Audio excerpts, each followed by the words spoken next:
Hey, this one's from Tom. Hey boys, a subtle yet extremely effective power move.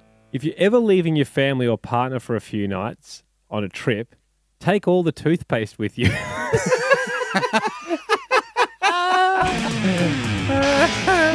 I don't need to say more. He goes on to explain that it leaves them stranded. Like, we know.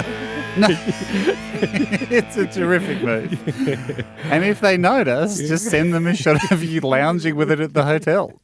Great one. And it comes in from Kathy. Sneezing power move. Oh. Like a sneezing power move. Yep. Dangerous in this environment. COVID It around. is. Yeah. It is. But why not bring a bit of fun back to it? When someone sneezes more than twice, wait for them to sneeze again. So I guess when someone's got a run on, wait for them to sneeze again before saying firmly, "That's your last one."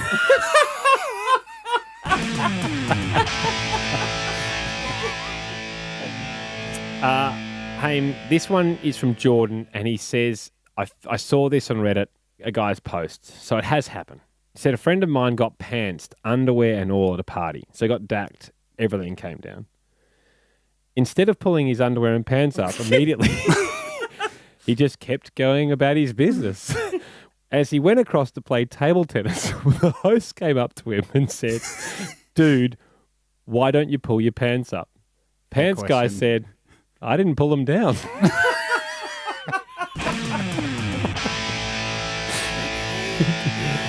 The host then found the guy that pulled them down and made him pull his friend's pants back up. I'm not in control.